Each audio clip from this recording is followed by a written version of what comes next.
Hello, and welcome to Emerge Insights. My name is Rob Levy, and I have the honor of leading the research team here at the Financial Health Network and of being your host for the next 2 hours of exciting and engaging conversation. For those of you familiar with Emerge, you know that Emerge is a platform for these kinds of discussions across industries and sectors on the most pressing financial health topics and issues. Emerge Insights goes deep into the research, data, and solutions that are critical to making lasting change on these issues.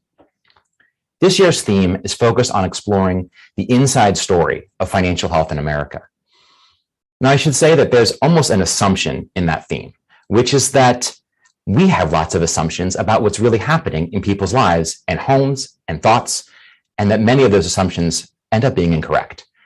Data, therefore, is the key to making better and deeper assumptions, challenging those assumptions, and getting to more lasting understanding of what's really happening. So that's our theme, right? And given that, I'd be remiss if I didn't connect the dots here to the somewhat surprising results from yesterday's election. Now, I'm sitting here today in our beautifully designed Chicago office for this event, but I currently live and these days work in New Jersey, the site of one of the most surprisingly close governor's races for those of you who have been tracking this. Now, regardless of where you sit politically, I think we can all agree that yet again, data is forcing us to question our assumptions about what we really think is happening. And that has certainly been the case over the past 2 years of the pandemic as well. When the pandemic started in early 2020, we at the Financial Health Network, like many of you, thought the sky was falling. We assumed that unemployment would explode, that financial health, frankly, would plummet, and that already wide gaps across racial, gender, and income lines would just stretch even further. But the data tells us that wasn't the case, at least not exactly.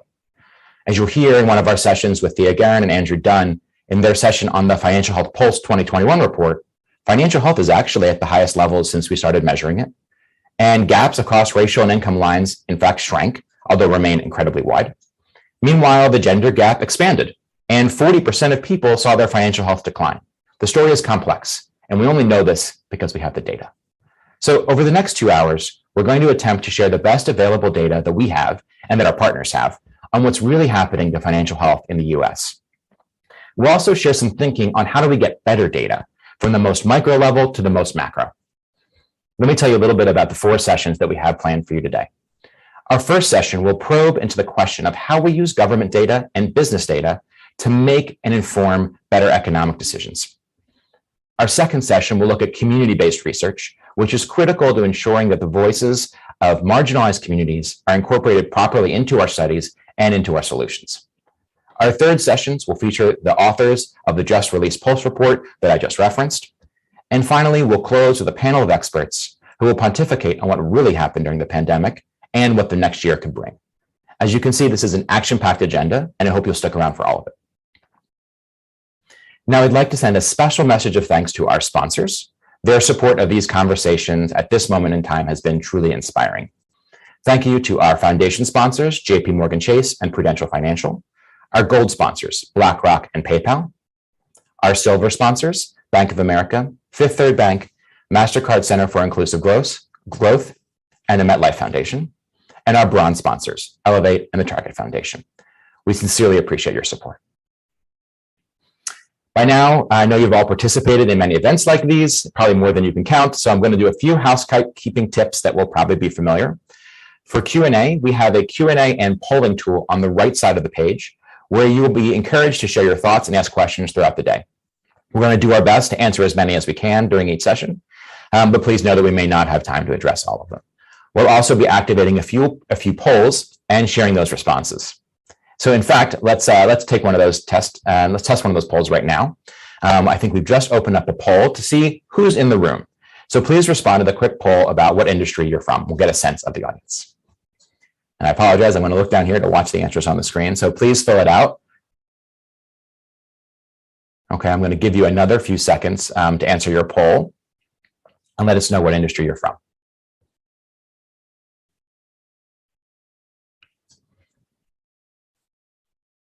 Okay, the data is coming in.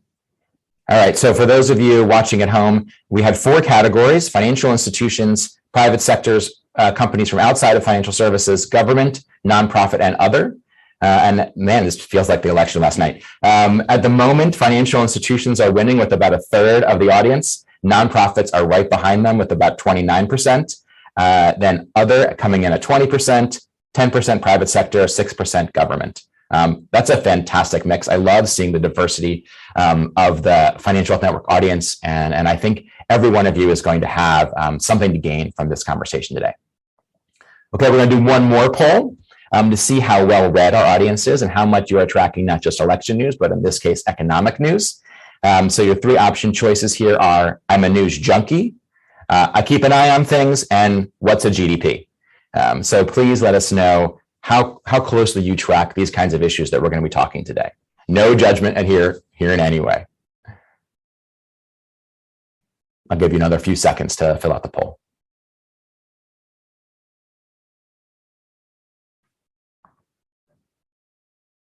Okay, I think the results are settling down.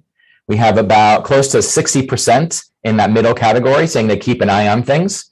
We've got 40% of you that are news junkies and 0% of you that don't know what GDP is. Well, that's great. So we have a pretty well-read and engaged audience. I'm excited for that. And we'll certainly be questioning the value of GDP as an economic metric in some of the conversations today. So glad that we don't have any GDP lovers around here. All right, a few more housekeeping items, and then we are out of here into the content. So from the resources, if you scroll near the bottom of the page, you're going to find a resources section related to the topics we'll be covering during today's session. Much of this comes from my research team and then also from the research teams and our partners. So please check that out. There's some great content down there that can really let you go into the weeds of these topics. There's also a tech questions bubble. So if you have any technical questions or issues throughout the next few hours, just click on the chat bubble and someone will help you out. It should be on the bottom right of your screen. Additionally, closed captioning is available, so please see the link below the streaming window to access this feature. Okay, let's kick things off. I am so excited for our first session, a fireside chat with our very own Jennifer Tescher and with Fiona Gregg, Managing Director and Co-President of JPMorgan Chase Institute. The floor is yours, Jen.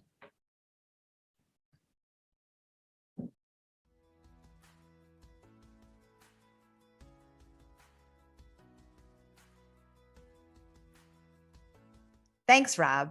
It's so great to be with all of you today for Emerge Insights.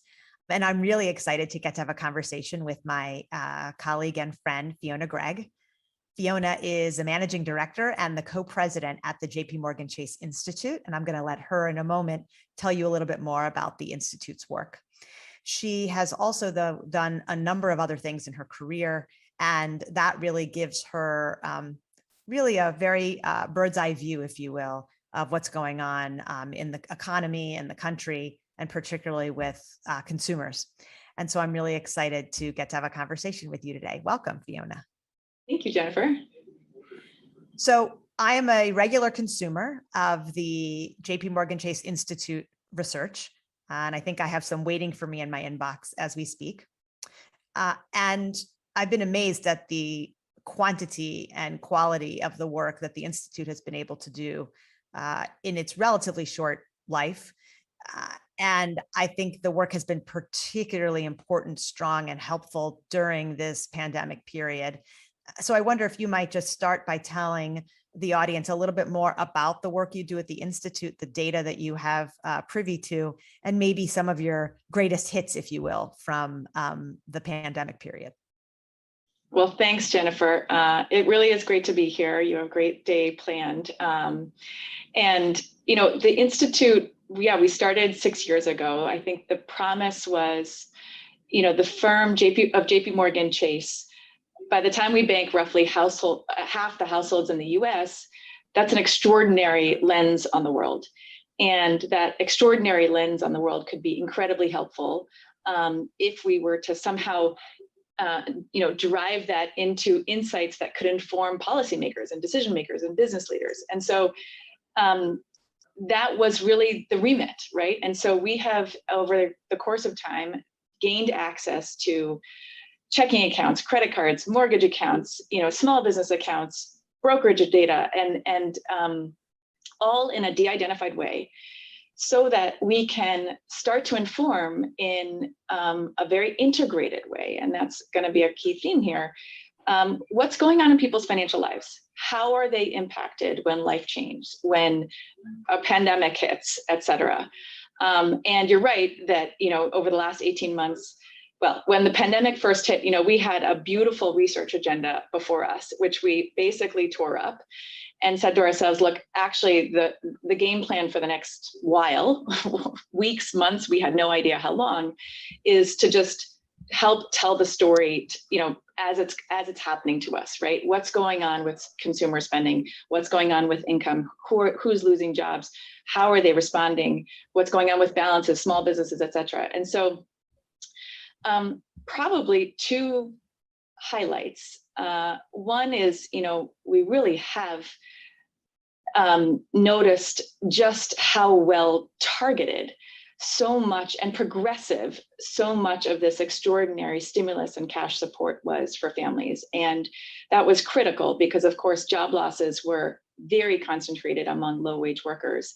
And that provided a very important macroeconomic boost.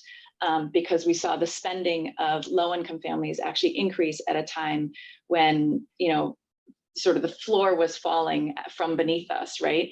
So that was one really important insight. And the other is that, by virtue of all of those supports, we have actually seen, cash balances rise for families and small businesses. And so it's been this odd moment of incredible catastrophe, incredible public health crisis and loss. And yet from a financial health perspective, we mitigated a lot of pain. And you can see that quite clearly in the data. So that has been another surprise. Our data, which I know you're familiar with from the Financial Health Pulse, shows the same thing. And it's almost counterintuitive to think that during a pandemic, we would see financial health scores rise to the point where there are more people financially healthy today in America than since we've started measuring in the last 4 or 5 years. And even from a race and ethnicity perspective, people who have been hit hardest by the pandemic in some ways had the biggest gains.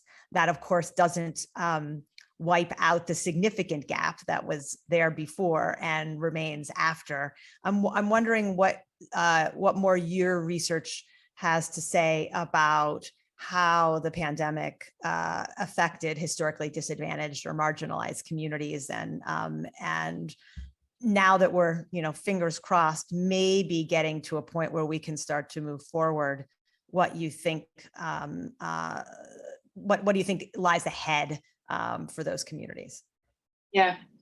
Well, I think one thing is clear is the criticality of all of that support, right, was very clear, particularly for Black, Latinx families, low-income families. And so, an illustration of that is, obviously, we saw balances skyrocket with each round of stimulus, and yet we saw them plummet more quickly or be depleted. They're actually still elevated. So we saw them be depleted more quickly for low-income families, particularly women of color.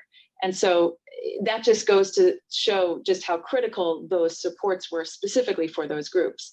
And that's another, I guess, thing I'm thinking about, Jennifer, which is like we characterize these as financial health scores and indicators, and yet they're so precarious, right? That those elevated balances, et cetera, are as a result of this very historic and unprecedented and large set of relief programs that were a very liquidity focused, right? It wasn't that we were writing down principal on homes and things like that and helping people with their kind of like big picture balance sheet. We were actually just throwing cash at them in a number of different ways.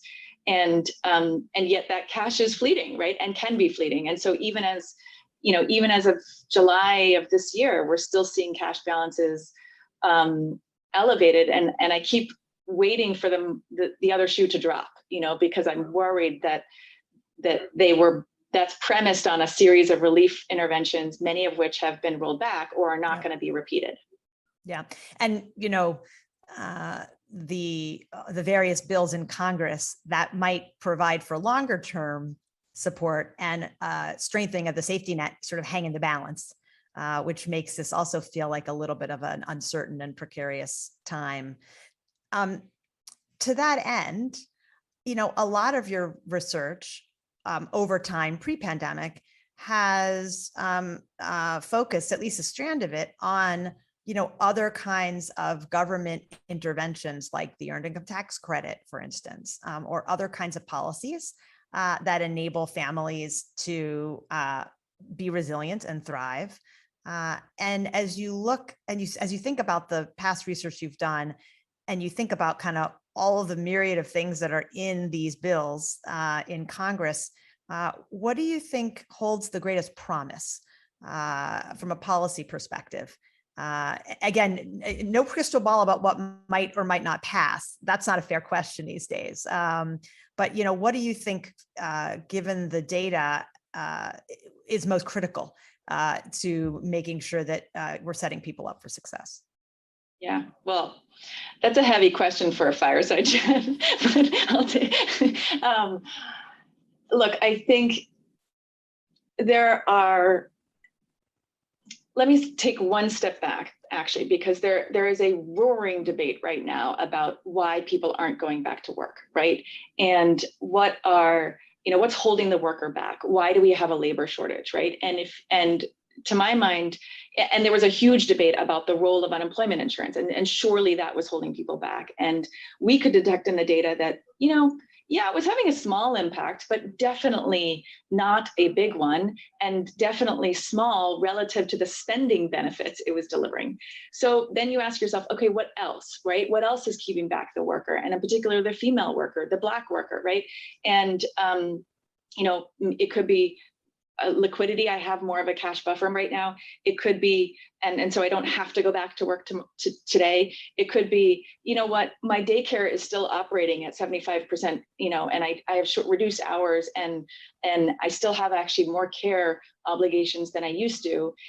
Or it could be, I don't want to go back to that restaurant job where I was on my feet all the time and didn't have proper benefits or paid leave, et cetera. And so it's sort of from that kind of lens that I think about some of the different things that are on the table. And, probably some of the basics are what I would want to see, right? Is like, can we improve working conditions? Can we expand, supports for low wage workers? Can we expand supports for family, for caregivers, for childcare? Can we make sure that children are provided for in the form of tax credits, and sort of all of those things that may be keeping back, the worker of today who sort of was a heroine throughout the pandemic, right? In terms of either providing essential services or being the first job to get cut, right? And so those are the things that I'm pretty fired up about and think are really important. I appreciate that answer. I think that's a smart way to think about it, especially given the myriad of choices, frankly, because we all know there is no one silver bullet. What I find interesting about this conversation is the nuance with which you're able to speak about the situations that consumers find themselves in.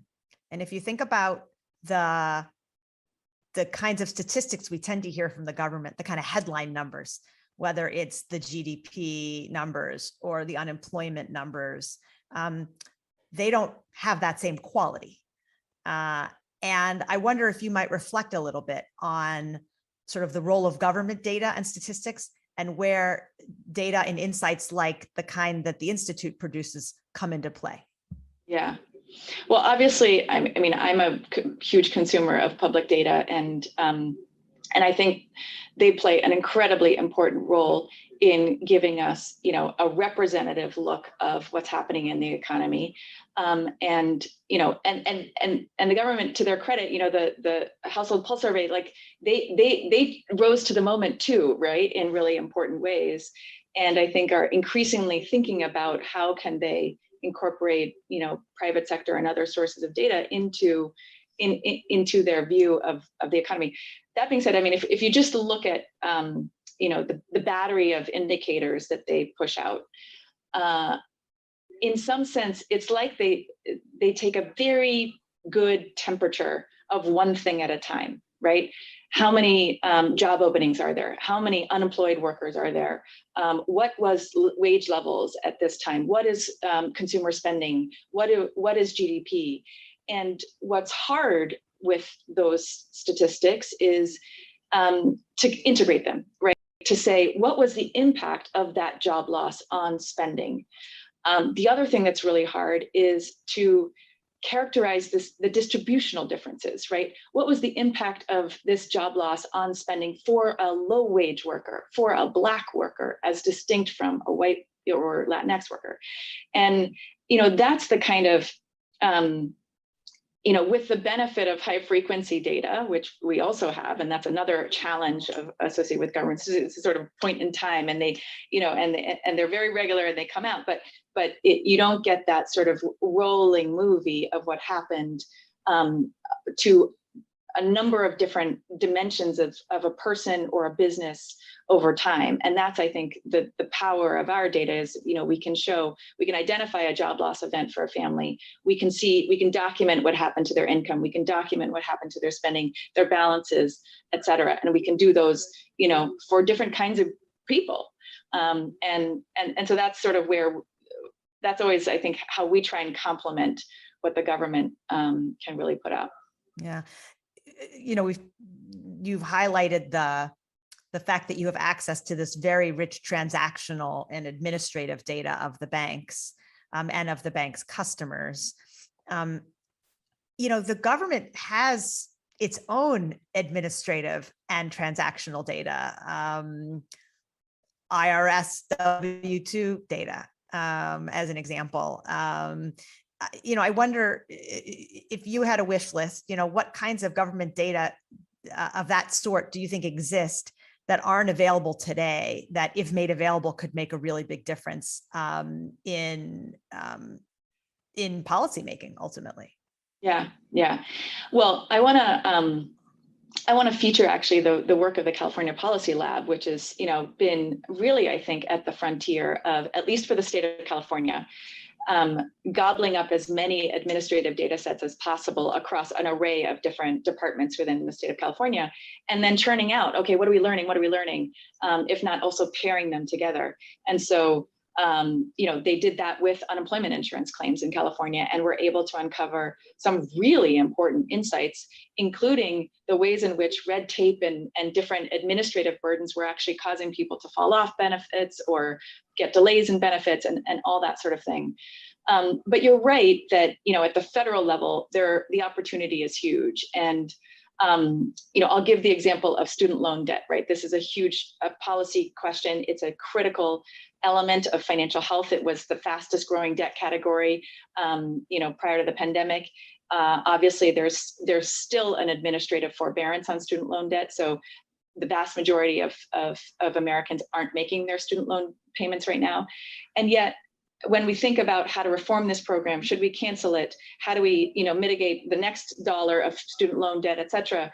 There's so many critical pieces of the picture that are missing, right? We have credit bureau data, and members of the Fed and lots of people, CFPB has access to that data, so we can see the debt portfolio, we can see that picture. And yet we don't have the education outcomes, right? Which the Department of Ed does have that data, right? They know whether this person got the degree or not, and that sort of thing. And then the third one is, we don't know the income, right? Of course, the IRS does know that, and that's the return on this investment of this education investment. And so, that's the kind of administrative pairing that, not say nothing of just even at least using the data, but then merging it with other sources. And that's hard. And I will say, anytime somebody says, well, your data is amazing, but imagine how amazing it could be if you could just pair it with this other thing. And it's like, yeah, but that's 2-person years, even just to sort that out before we even start playing with it, right?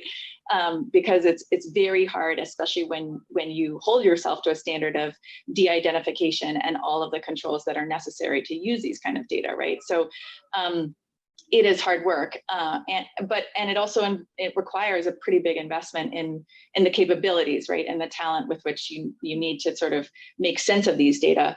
A lot of that talent sits in academia and sits in economics departments, et cetera. And how do you bring that talent into these departments and deploy them, not in a one-off way of like, I'd like to write this research paper on this amazing research question I have, but at scale, right, in a way that can power the administration in making their decisions on an ongoing basis, right? I think you've now just described a new office that needs to be created somewhere in government, and maybe you should run it. But that's a really interesting idea. I don't think that's where you started when you started answering my question, but that's certainly what I heard in your response. We only have a few more minutes together, and I want to touch on one more thing that you mentioned, and that's intersectionality, particularly around race, ethnicity, gender, ability, other kinds of identity and statuses.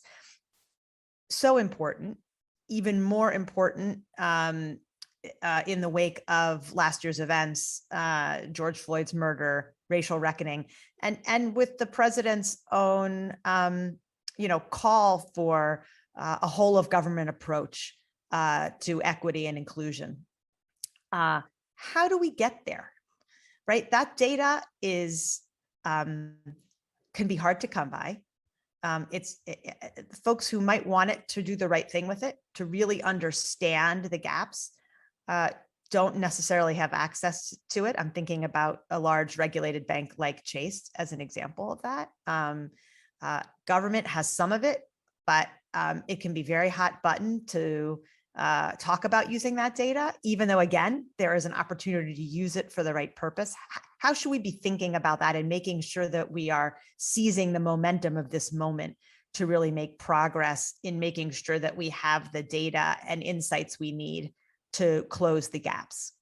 Yeah, such an important question. And we've been on quite a long journey in trying to be able to do race and ethnicity cuts on our work. Of course, these are protected classes in legal speak, right? And so you can't ask somebody what their race is or their gender is when they open a checking account. And so kind of from the starting line, these data aren't available. And so how have we gotten around that? Well, in certain cases, they are available, right? Because for fair lending purposes, right, when you buy a home, we are required to ask that information so that we can verify that we're not discriminating, right? So these data are available in certain circumstances. In other cases, we have brought in third-party data, some of which is public. In one instance, we brought in voter registration files from several states that actually still collect race information when you register to vote, and then paired it based on, behind a privacy curtain, right, based on all of the identifiers, and we were able to pair it and bring it in. And then with that, for a subsample of our customers who live in those states, right? And so it was limited, and so this is a data asset that is totally a work in progress, because in order to say more about more groups and in more places, we obviously need to expand it. I think there's a framework, though, actually kind of coming from this idea of fair lending that we should export more broadly, right? Which is the burden of proof when you start a new credit product or something is that you're not discriminating. But maybe we should export that burden of proof to millions of other decisions we make as a government, right? Like, oh, we give out unemployment insurance benefits.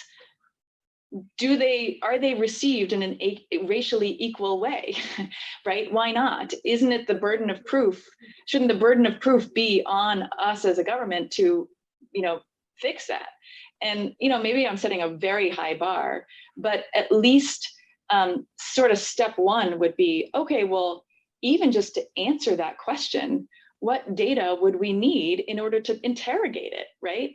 And that the first burden of proof it creates is the requirement that we be able to know that information and assess the disparities. Right. I couldn't agree more with you. And, maybe the answer is flipping the equation on its head, not to suggest that we stop with fair lending and, hey, is what you're doing discriminating? But in these other use cases, it's what are you doing to continue to reduce inequities? We know they exist. That's Yes. not a surprise, right? Right. The question is, can we document that we're continuing to reduce them? And maybe that feels less punitive in some way in these other kinds of situations. But to be continued, I could talk to you for much longer, but I need to get on with the rest of the program. So thank you, Fiona, so much for joining us today. Thank you, Jennifer. Great to be here.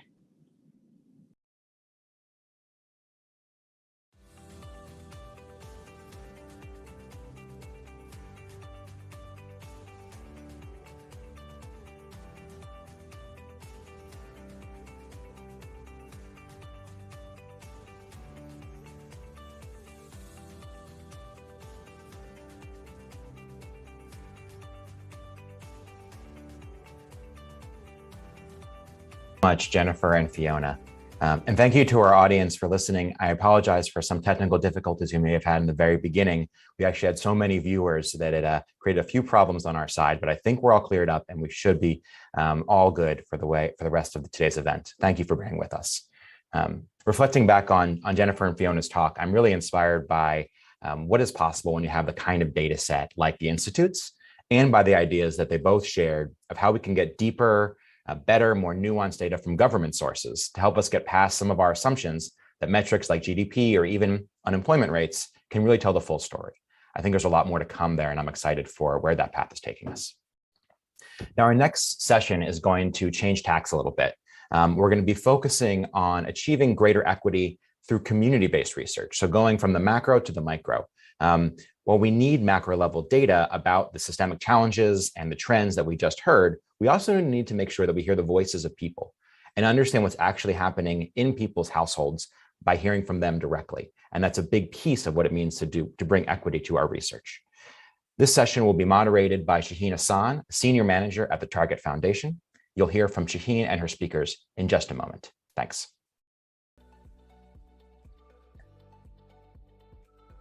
Hi, everyone. Thank you for joining us today. My name is Shaheen Hassan. I'm a Senior Manager at Target Foundation.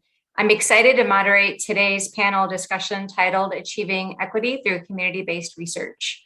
This is a really timely and important topic. The pandemic, which we've heard about and talked about from research earlier in the day, resulting economic upheaval and a long overdue racial justice reckoning has drawn attention to longstanding and worsening socioeconomic inequities for Black, Indigenous, Latinx, and other marginalized communities. We know research can serve as a powerful tool to advance equity, but in order for us to meaningfully promote equitable policies and programs, we must center the expertise and lived experience of the people and communities in the research we study and the solutions that are developed. And this means intentionally centering community input, participation, and priorities in research. Our panel discussion today will focus on power dynamics and shifts in the research field from traditional approaches to community-based participatory ones, where researchers partner with and learn from communities directly for more equitable outcomes. We'll hear from our panelists today who are working to advance more equitable approaches to research that shift power to communities. And if time permits, we may also have space for audience questions. So please do submit your questions in the chat. And with that, I'm really pleased to introduce our two panelists.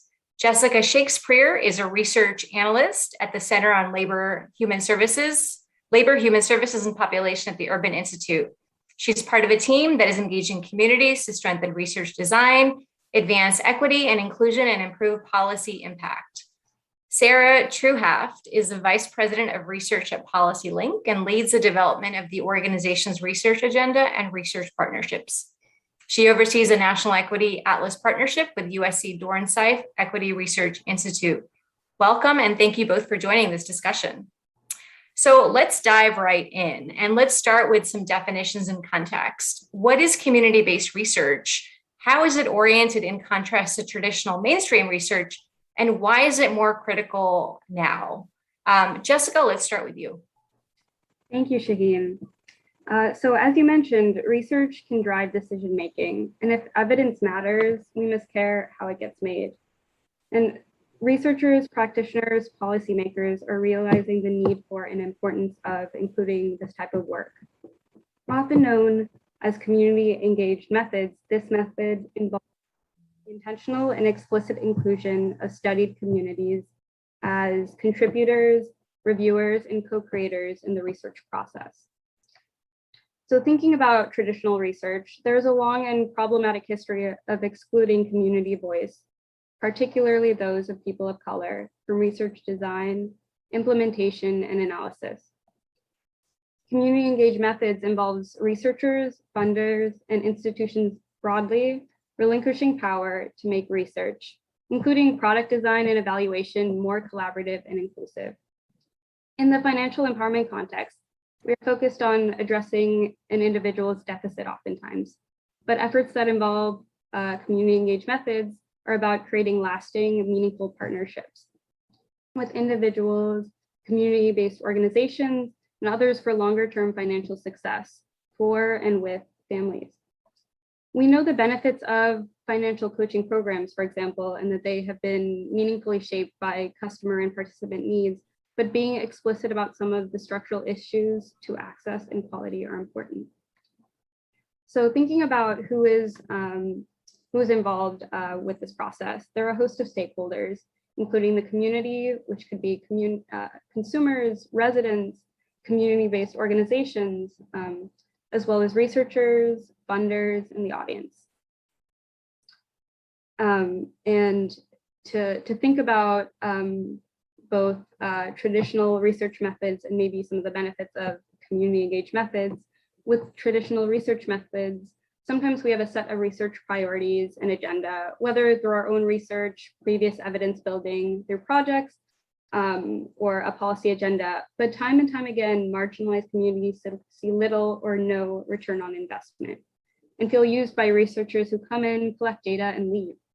Oftentimes, a community member is asking, who are you? What do you want? And are you going to be gone tomorrow? With using a community-based research approach takes time, energy, and resources. And along with the ethical implications of data collection, it also leads to robust, accurate data.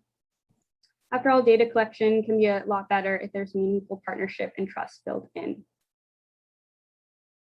Thank you, Jessica. Sarah, I'd like to bring you in to discuss what community-based research looks like, recognizing that there's a spectrum of approaches. Could you add perspective on how policy link approaches this work and what principles inform it?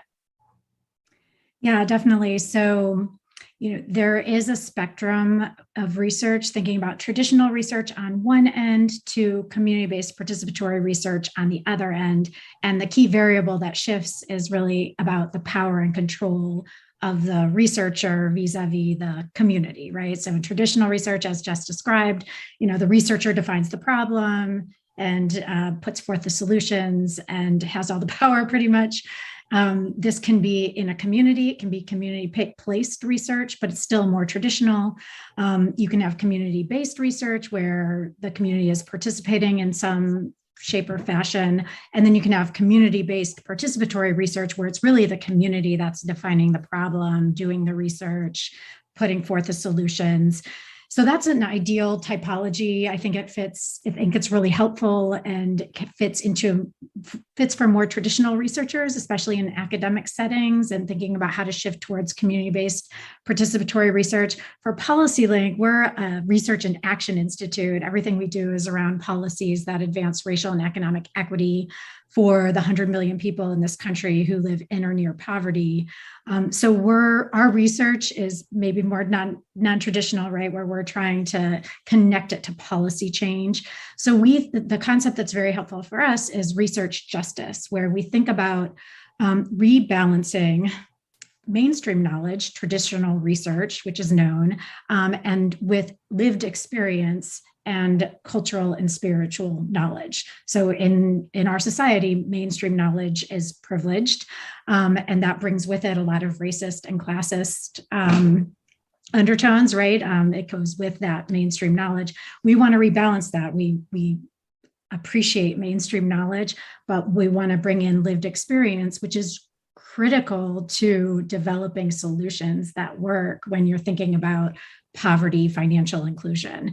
So some of the ways that we do that, the primary way that we bring in this research justice approach is through partnerships in which there is shared power. So we have many partnerships with national advocacy networks that are networks of grassroots community-based organizations that are rooted in community. And so we partner with them to produce research to support their work. Other ways that this shows up is around valuing that experiential knowledge, incorporating it into all of our research, engaging grassroots leaders to define what we do, what our research agenda is, compensating research partners for the knowledge that they are bringing to the table, co-creating and sharing ownership of research products. So seeing logos alongside ours on research products, providing rapid response support. Here we're going to do some research that supports your campaign right now. And then direct support and capacity building around research and data for grassroots leaders and leaders of color. That's really helpful. Thank you so much for grounding us in that really important context. Sarah, you'd mentioned some of those guiding principles that are important to conduct this work in a really authentic way, in a trust-building relational way. I'd love to kind of move and hear about how some of these principles, right, whether it's engaging in power sharing, whether it's co-creating and sharing ownership of research, or, to your point, Sarah, direct support and capacity building, could you provide some examples of how you've brought some of those principles to life in the way that you've approached research? Jessica, why don't we start with you and then we can turn it over to Sarah. Sure. Thank you, Shaheen and Sarah, for really laying out principles. So part of this work in the financial empowerment context involves, you have this product, and to make it effective is really understanding your customer, your community. And this comes down to access, fit, and outcomes. So thinking about accessibility, you need people to know your product or program exists. And to do so involves understanding who these people are and what are the effective ways of reaching them. We often hear meet people where they're at. Rather than trying to reach thousands of people, community engagement is about developing relationships and partnerships, so that you know where and how to reach people consistently, not just at a single point in time or because of a new product or initiative. And this feeds into fit and ensuring the products you design fit the actual needs and priorities, not just your assumptions of what people need. Even using data can lead to incorrect assumptions without community input. And think about outcomes. Community engagement will ensure that you know what you should be measuring to determine success, not just the number of people you're trying to reach, but engagement, long-term growth or change, and other priorities raised by the community.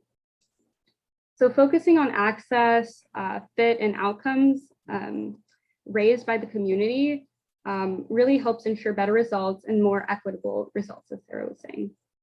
And the basis of this work is, again, partnership and trust. At Urban, we've partnered with the Cities for Financial Empowerment Fund, funded by JPMC. We worked with CFE to embed some of this work into the City Start model. And so they're partnering with local governments nationwide to identify financial empowerment goals, convene relevant stakeholders, including those community-based organizations, consumers, residents, to develop actionable strategies. And the result of these solutions, as Sarah was mentioning, is rooted in building local capacity, community empowerment, and local insights. So each local government team builds a blueprint that has equity as a guiding framework. And community engagement is a key approach to this model. It's a great example. Thank you, Jessica. Sarah, I'd love to hear from you as well. Yeah, our longest research partnership is with the Right to the City Alliance. So I'll tell the story about that. So it was back in 2017. The Right to the City Alliance is an advocacy network of grassroots organizations that are focused on renter rights, tenant protections.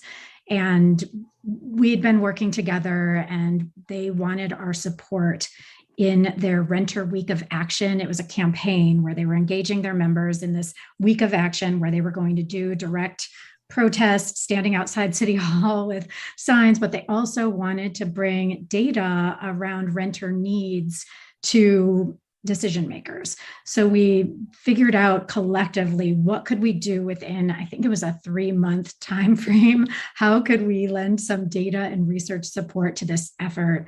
And we came up with the idea of producing fact sheets for 42 cities that were participating in the Renter Week of Action, cities of varying sizes. So it creates, for researchers, it creates data challenges, right?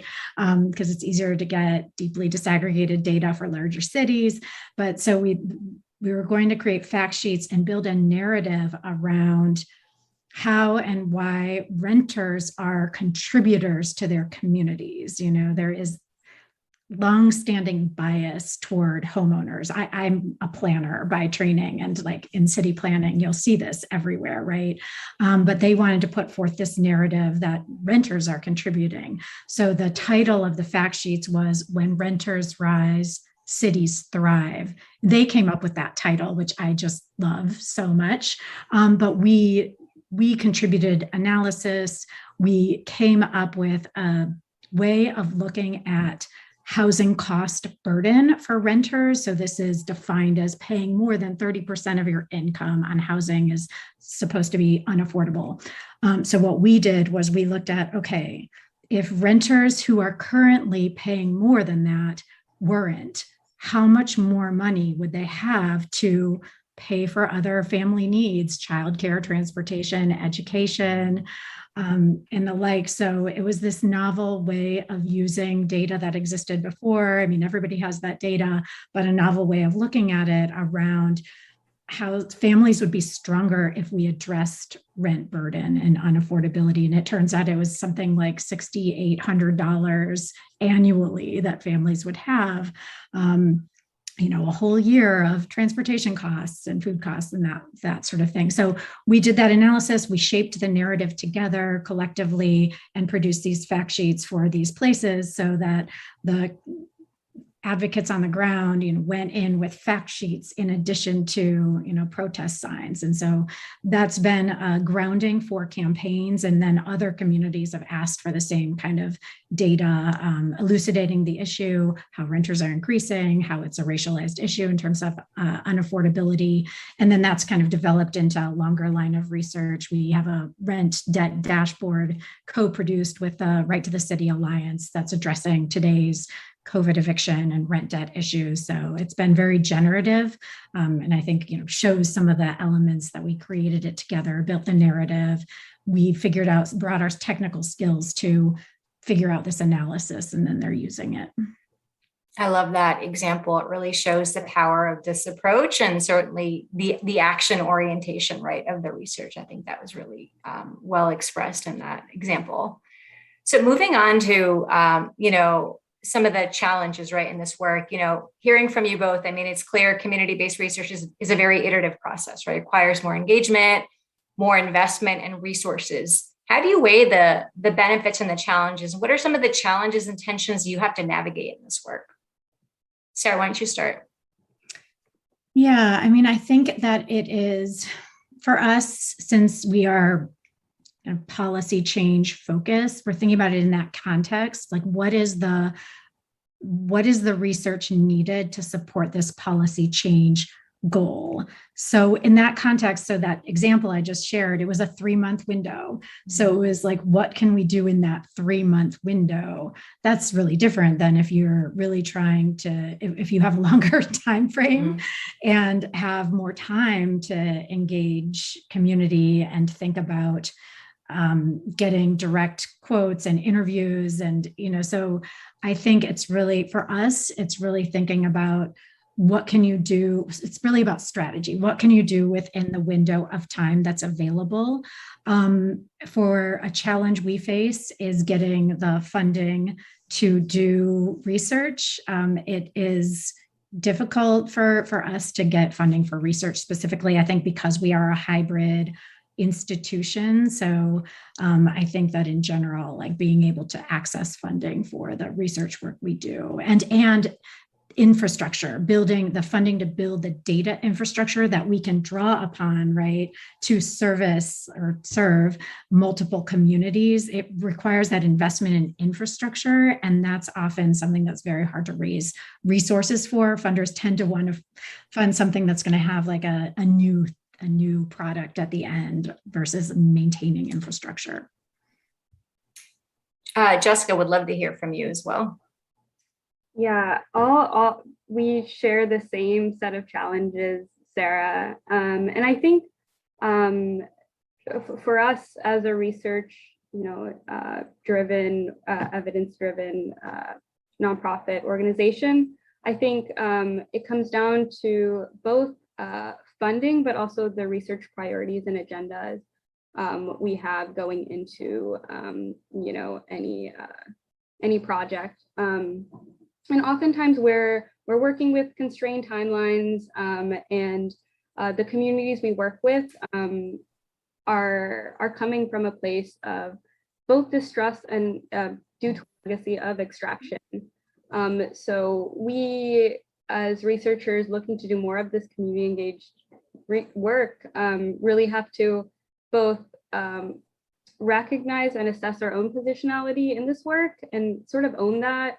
And have that transparency built in early on in the process.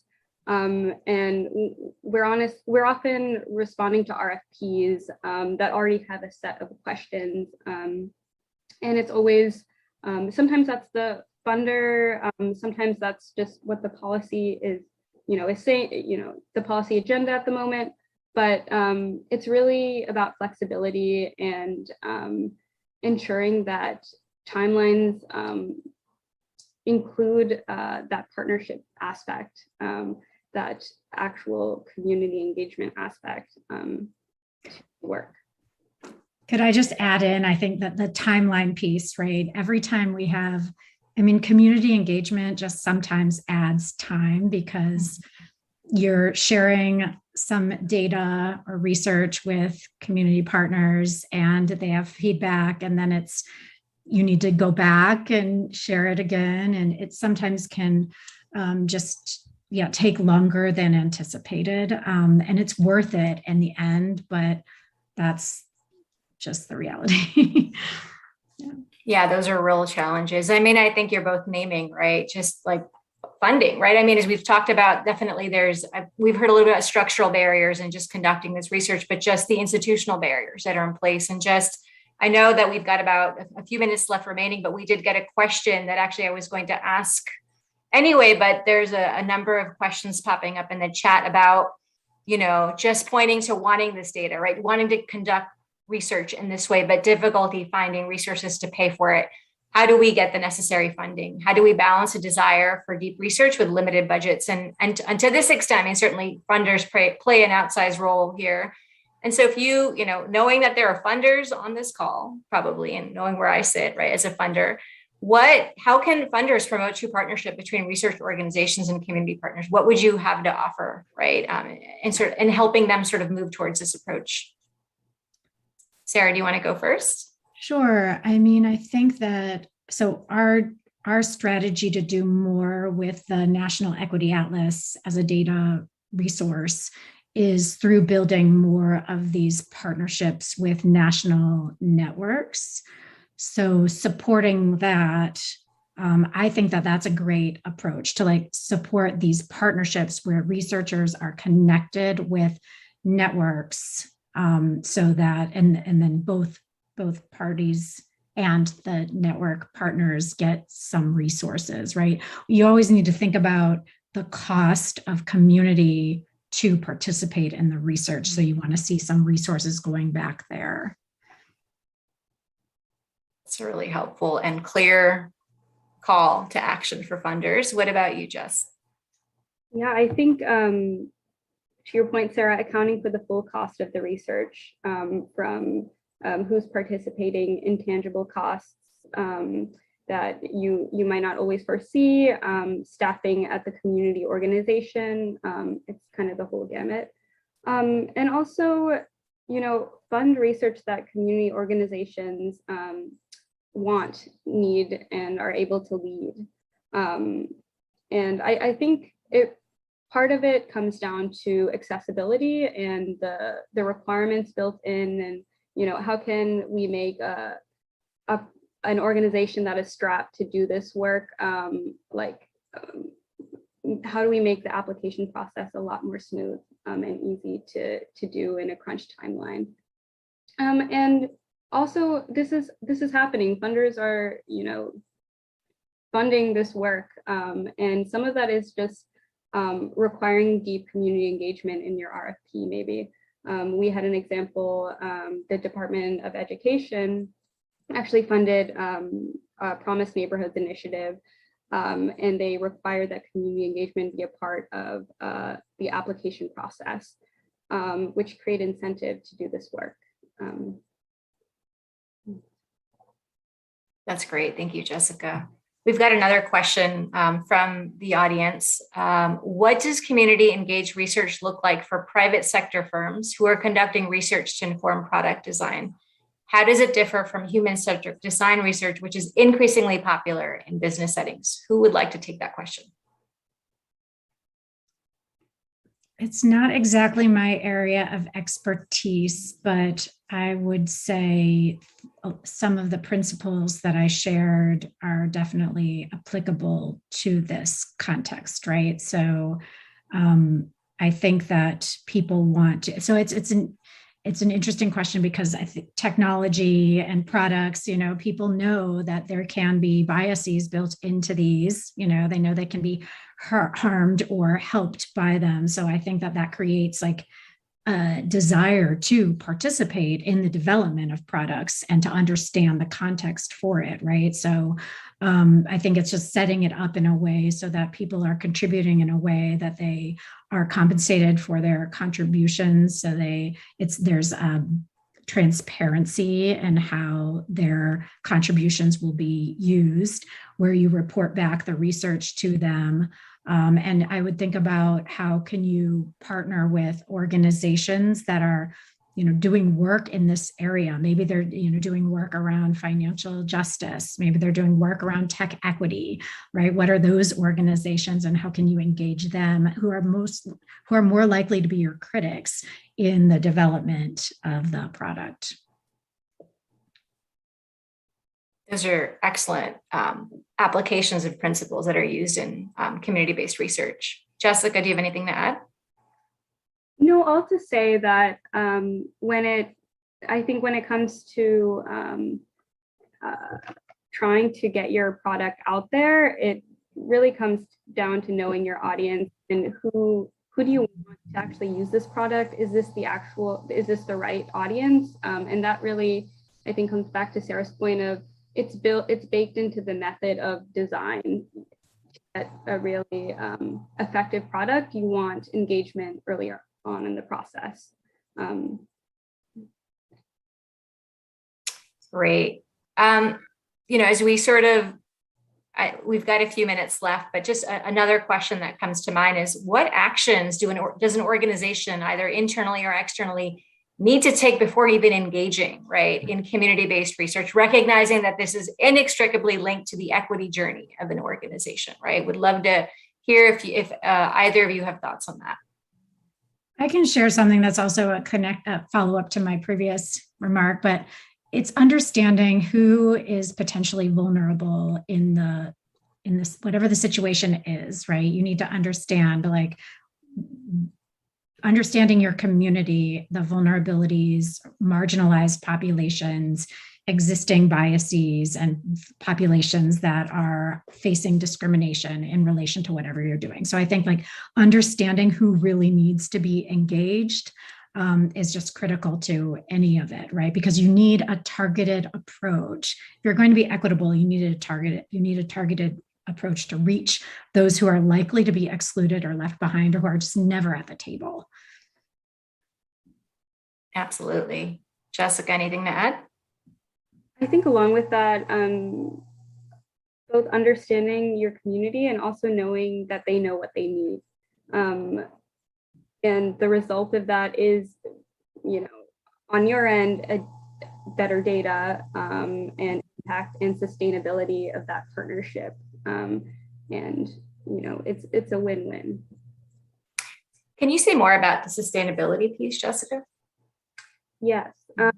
So I think that really comes back to partnership. And when we think of, for example, having an opportunity to work with a partner through a grant that's a one-time thing, we don't often get to necessitate that that sustainable relationship, in the sense that once you leave a community, it's unlikely that they'll want to engage with you again. So if you actually create a meaningful partnership, have the funding to do that, and an investment as an institution in doing that work, it will yield better results and a sustainable kind of partnership. That's really helpful. So I know we've got a few minutes left. Before we close out, I'd love to, just turn it to both of you, right? For anything you'd like to offer our audience, whether it's a parting thought or a call to action. Sarah, why don't we start with you? Yeah, I hope that people don't feel intimidated by the concept of community-based participatory research or research justice. I think that there is always an opportunity to step in and, that it doesn't need to be the community defining everything. It doesn't need to be that far end of the spectrum for it to be valuable to begin to integrate methods into your work that are recognizing the lived experience, the knowledge, the wisdom that community is bringing to the development of a product or a research project.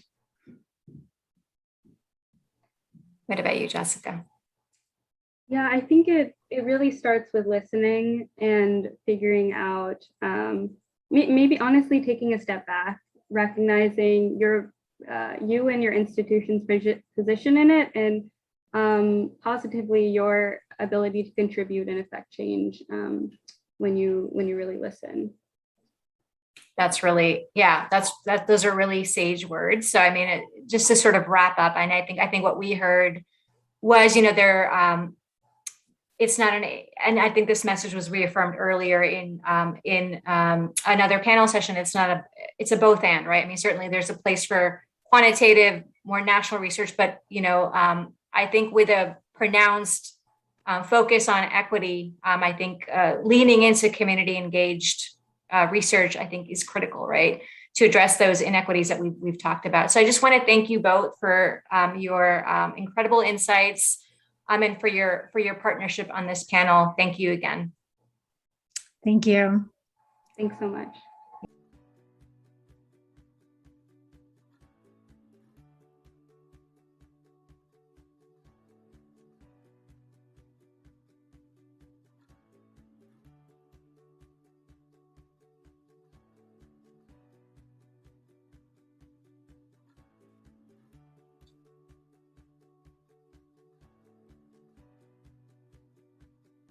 Good morning, Shaheen, Jessica, and Sarah. Thank you for that wonderful and thought-provoking panel.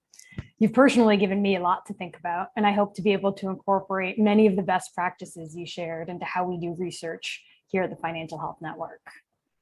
With that, I'd like to transition to our next session, Taking the Financial Health Pulse of 2021. My name is Thea Guerin. I'm a Senior Director here at the Financial Health Network, and I lead the Financial Health Pulse Research Initiative. I'm joined by my colleague, Andrew Dunn, a manager here at the Financial Health Network and the primary author of this year's Trends Report. Thanks, Thea. I'm excited to discuss the research. I'm excited as well, particularly so because we find ourselves in such an interesting moment in time. On the one hand, there's a lot to be optimistic about. Personal saving rates are high, workers are being selective about their jobs, and Congress appears to be on the cusp of passing legislation that could really revolutionize the social safety net and provide a strong foundation for financial health for years to come. On the other hand, there are causes for concern. Relief and recovery measures have started to dry up. Eviction moratoriums and expanded unemployment benefits have largely expired. And other benefits, including the child tax credits, are at risk of being scaled down in the coming months.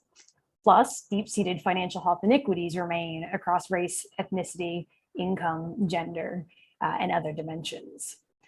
Our latest Financial Health Pulse Trends report sheds light on some of these dynamics with new data collected earlier this year. Before I ask Andrew to share some of these insights with us today, I'd like to thank our funders and our partners. We are extremely grateful to the Citi Foundation, the primary sponsor of the Financial Health Pulse, as well as to the Principal Foundation, a supporting sponsor of the initiative.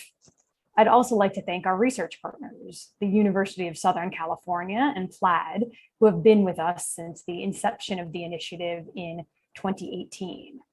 So with that, let us go ahead and dive in. And Andrew, I'd like to begin by asking you, what did you personally find to be most surprising from this year's trends report? Yeah, thanks, Thea. So the first thing that was a little surprising was that financial health increased again this year, putting the proportion of financially healthy people at the highest we've seen since we started measuring in 2018. So you can see that on that slide now, that our Pulse research shows that over a third of people in the United States are financially healthy in 2021. And at, kind of at first glance, the improvements might feel a little counterintuitive, but with a little more reflection and digging a little more into the data, they make a little more sense. We actually saw comparable increases between 2019 and 2020, just as the impacts of the COVID-19 pandemic were being felt in the US.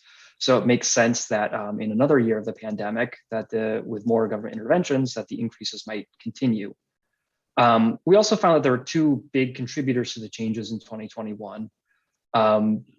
First, that what contributed to the changes were increased savings and a reduction in spending over the past year tied to the COVID-19 pandemic, which, of course, contributes directly to financial health improvements, as well as government interventions in the form of things like stimulus payments, expanded unemployment insurance, things like that, which help people both improve their financial health over the past year and actually prevent their financial health from declining further. And it's also important to note that these improvements didn't just happen at the aggregate level.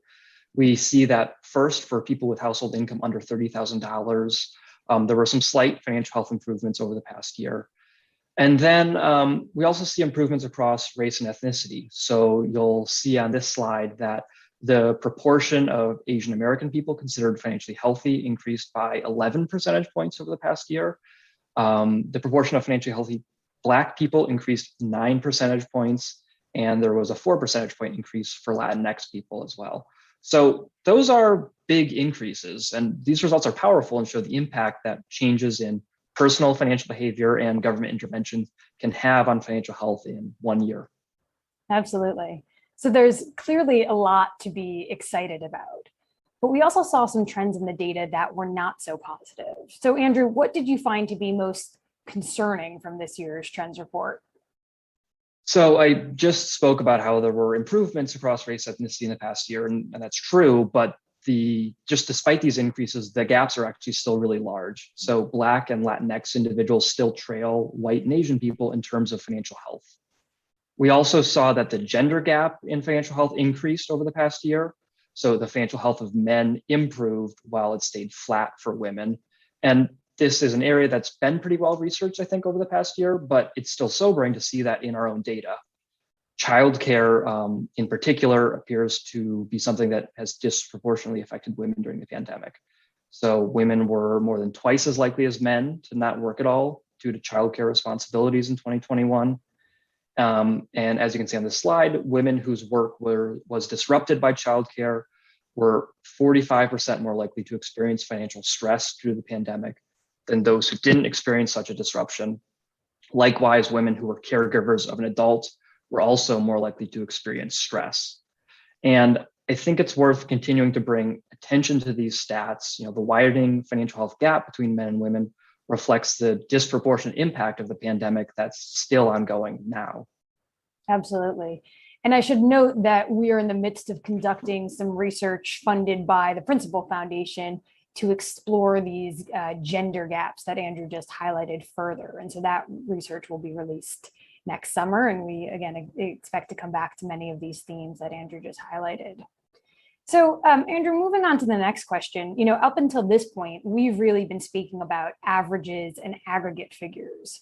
But we know that despite improvements at financial health at the national level, at the level of various subgroups, some people actually saw their financial health decline over the past year. So Andrew, can you tell us a little bit about which individuals were more likely to see their financial health decline over the past 12 months and why? Yeah, so I think first, just that's a really good point that there's aggregate improvements, but that can really mask a lot of movement at a more granular level.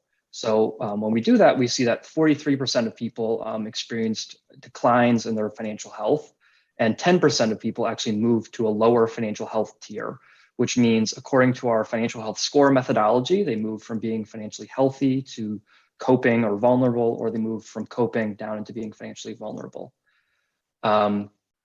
We see that people with disabilities, low to moderate incomes, or less than a bachelor's degree were more likely to experience a decline in financial health. And we also found that employment disruptions were correlated with declines in financial health. So, obviously that's a lot of people had their employment disrupted during the pandemic. And we see that those who took time off from their job to tend to a serious illness in their household were more likely to experience a decline. And individuals who worked less, whether due to lower demand or reduced hours, were more likely to have a decline in their financial health than people whose working hours didn't change significantly. Absolutely. And again, this just speaks to the importance of looking beyond those top line figures to understanding how different groups of people fared over the past year. I'll note here that this is a theme that we heard come up in our past sessions as well this morning, and I'm sure we'll come back to in the final session of today as well. So with that, let me go ahead and switch gears. Andrew, I'd like you to zoom out for a second. As part of our ongoing efforts to ensure that research here at the Financial Health Network embraces best practices around diversity, equity, and inclusion, we've made some key changes to how we collect, analyze, and share data. Andrew, you've really been leading these efforts for us. So I'm hoping you can very briefly speak to some of the recent changes that we've made in this regard. Yeah, I could talk about this for a while. And I think it's important to note that this is against the backdrop of embedding DEI best practices in other aspects of our organization, including research. And really, it's about ensuring that we're following research best practices in both our Pulse research and, again, across the organization.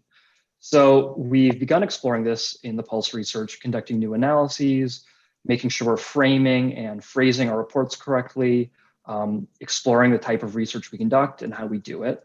For example, in 2021, we added new questions on race and ethnicity, sexual orientation, gender identity, and ability, which allows us to understand financial health by new aspects of our respondents' identity.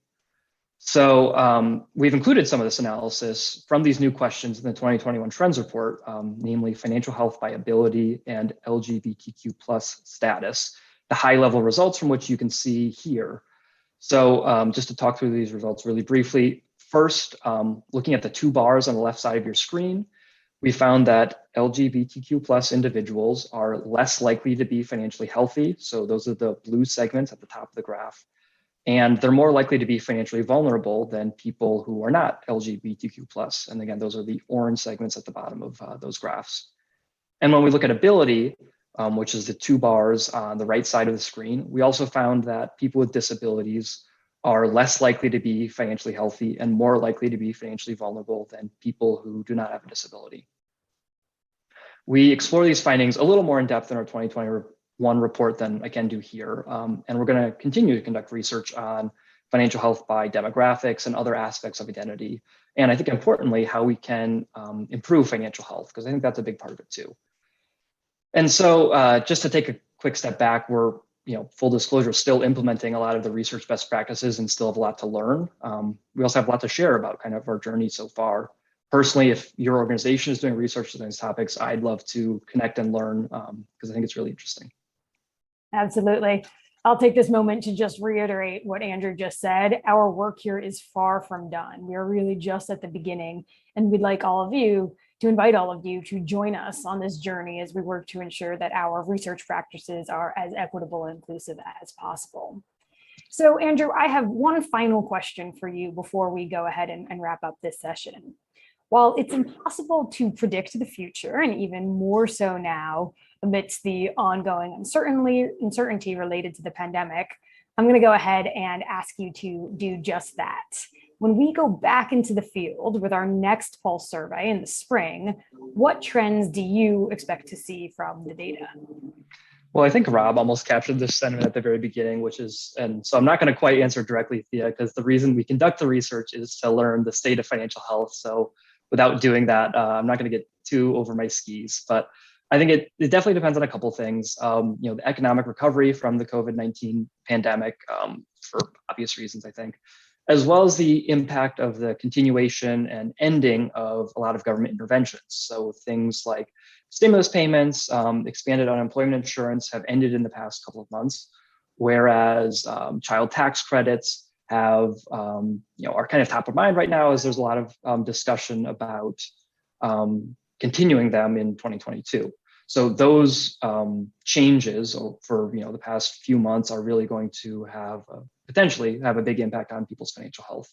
I think what's also important is to figure out how we can turn these relatively short-term financial health gains over the past year into long-term gains.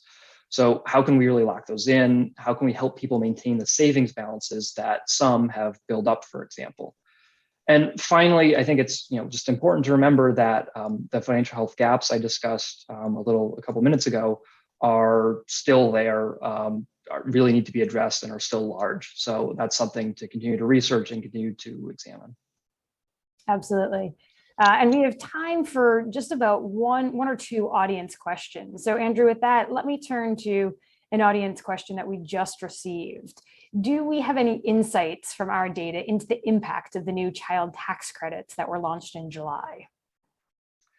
Yeah, so we have kind of a new branch of research that we've called Pulse Points. We collect transactional data from a few hundred individuals that are able to look at financial health trends and changes in very close to near time.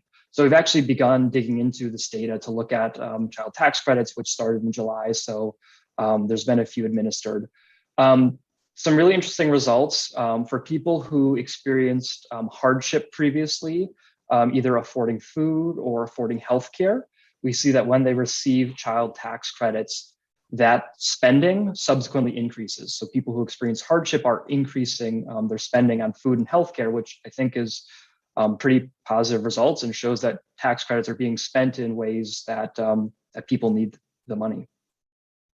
Absolutely. And that research will be forthcoming really in just, I think, a few days. Is that right, Andrew? I think a couple weeks, unfortunately, but pretty soon. Perfect. Great. Then let's go to one more audience question. And this is a fairly foundational one that we breezed over in this conversation. But the question is, Andrew, how do we go ahead and measure financial health in this research and across the organization? So we have a methodology called the Financial Health Score, which you can read a lot more on our website than I can explain right here. But we basically ask 8 questions that are indicators of financial health and compose an aggregate financial health score that's indicative of how people are spending, saving, borrowing, and planning. And then people who do well on those components are considered financially healthy. People in the middle are coping, and people who are struggling in several different aspects of financial health are considered financially vulnerable. Again, that's on our website, and you can read a lot more about the score and its methodology there. As well as in the appendix of the trends report we just released. Fantastic. So with that, I see we are at time for this session. So I'd like to go ahead and wrap up by inviting all of you to read the Pulse report. The link should be available in the chat box for this conversation. And if anybody has any other questions that we didn't get a chance to answer at this session. I really do want to take this moment to invite you to continue the conversation with us after this session, to ask questions, to share feedback, and to keep the dialogue going. With that, thank you so much for your attention this afternoon.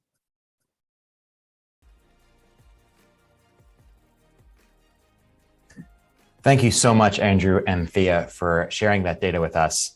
It's really so exciting to hear what you guys have unearthed through the Pulse research and how it has helped us tell the story of financial health in America and what's changing. And I'm super excited for that new research you mentioned that's going to come out in just a few weeks that specifically look at the child tax credits issue, which is obviously on everyone's mind right now. I should say to our audience, if you want to hear more on a similar theme, check out the latest podcast episode available today from Emerge Everywhere, which is our CEO Jennifer Tescher's podcast.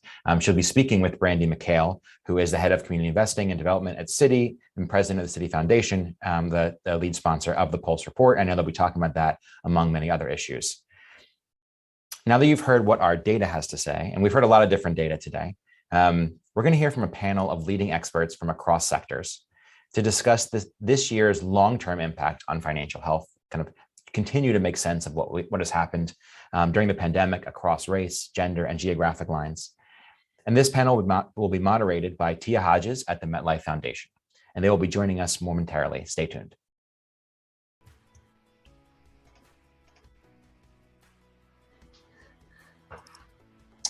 Hello, everyone. Welcome to the closing panel for Emerge Insights. The title of our panel today is From One Unprecedented Year to the Next, Insights from the Experts. Over the next 30 minutes, we're going to have a wide-ranging conversation on the state of financial health and the economy, and how we can all make sense of the past year and a half and what we can expect out of the next couple of years. My name is Tia Hodges of the MetLife Foundation, and I'm delighted to be here with all of you today and to moderate today's closing panel. I'm joined by a phenomenal group of experts who have been studying the impact of the pandemic on household well-being from a variety of angles and vantage points and perspectives. They will share their perspectives and insights with all of us today. Please join me in welcoming Tom Akana, Advisor and Research Fellow from the Federal Reserve Bank of Philadelphia, Jessica Fulton, Vice President of Policy for the Joint Center for Political and Economic Studies, and Nicole Turner-Lee, Director of the Center for Technology Innovation, Brookings Institution. The bios for each of our panelists are actually on the website, and due to having 30 minutes and we want to get a lot packed in, I encourage you to go there and to view their bios. Super impressive panel and really excited to have them join us today. So let's get started. So the theme of Financial Health Network's latest Pulse report is uncertainty in America. And one of the key arguments is that the pandemic and the government's response have affected different people's financial health in very different ways. And there's a lot of uncertainty about what will come next. We'd love to throw this question to the panel. Jessica, I would love to start with you to get your assessment. Do you agree with this assessment? And in your view, what has been the overall effect in terms of being good or bad for folks recovering from the pandemic? Yeah, so first, thank you to the Financial Health Network for putting this panel together. I'm really excited to speak about these issues and learn from the other panelists and our moderator, Tia Hodges. So the Joint Center is focused on using research to identify barriers to the full freedom of Black communities in the United States. And a lot of our work is focused on working with stakeholders and community leaders to identify and create solutions to these barriers. So we've been paying really close attention to the data on how the pandemic and the government stimulus response has affected Black communities. And I was really excited to read this report because I think there's a lot of very rich information included. So first, I definitely agree that the pandemic and our stimulus response affected different communities in different ways. And I think this is primarily a result of the different places that communities were going into the pandemic, as well as the differences in how much money would make a substantial difference for people that were in a really poor position from the beginning. So the place that we started was we did a survey in partnership with Third Way of over 1,600 Black folks nationwide at the end of 2019, when the unemployment rate for Black communities was like historically low. But what we know is that those top line numbers didn't tell the whole story. So about a fifth of the folks who were working more than one job. That meant that people needed at least 2 jobs to get by. And even though the economy was improving, just 1 in 5 Black folks said their personal economic situation had improved, right? And so when COVID happened, and most folks know by now that COVID had disproportionate impacts on Black communities, the pandemic and the government's response basically shone a light on what those disparities were and how they already existed. And so I think the stimulus response, like while it was temporary, it really didn't address some of those long-term kind of pre-existing challenges facing Black communities. Yeah, thank you for that, Jessica. Nicole, I know you are at Brookings, really interesting background, and especially your focus on technology. Would love for you to give the audience your perspective and your particular vantage point on this question. Yeah, and thank you, Tia, for being our moderator, and good to see Jessica and Tom on this panel. It was so interesting when I got invited to participate, because I am a sociologist who focuses on broadband. And so I found the conversation that we're having today quite interesting, because a book that I'm actually finishing right now on the U.S. digital divide sort of pairs systemic inequalities with broadband poverty. And when we think about the correlation of those two over the course of the pandemic, what I really liked about the report is the fact that we actually saw more people who were financially drained become a little bit more healthy as a result of the government interventions. But one area that we failed miserably was on broadband, and this tax that essentially went to folks that had to choose between how to expend their benefits, whether on broadband or broadband for the kids to stay in school, or bread to be able to eat, or housing.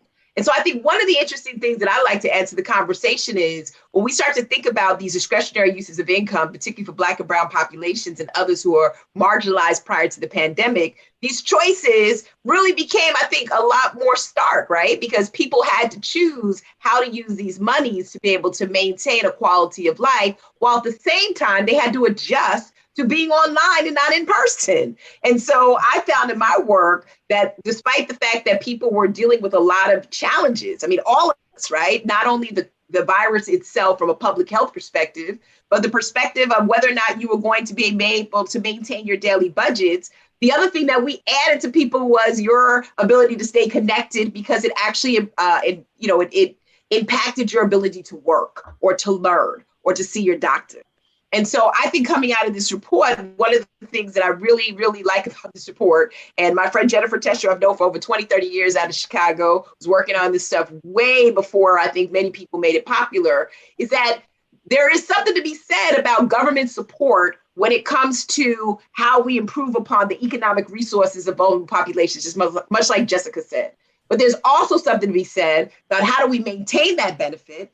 And then how do we take this financial health question into the 21st century? So people also understand the suite of additional services that are going to be targeted to them or pinged onto their daily budgets. But we also understand that without access to technology in a world that is increasingly becoming more technical, that folks are not going to be able to maintain that. I'll just say one more thing, Tia, that I also think is added to the conversation. Many people had to apply for these benefits online.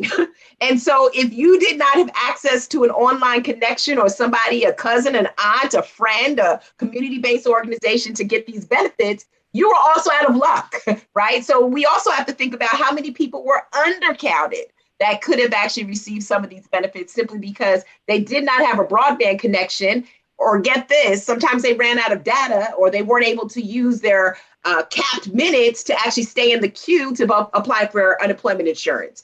So I have more I can say.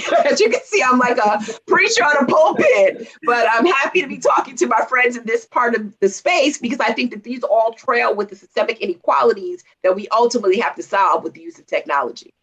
Yeah, that's such a great point, Nicole. And actually, I'm going to stay with you on that, because would really love for you to further expound on just what you were touching on, but also peeking even further into the future. So what do low-income communities and people need as we go into the future, because clearly we're not going to go back in the same fashion that we were. So if you could just share with the audience what you're seeing, what your thoughts are, what your recommendations are in terms of what is needed for the future. Yeah, I mean, I think one of the things that I think the report didn't talk about it only because it wasn't out there at the time of the publication.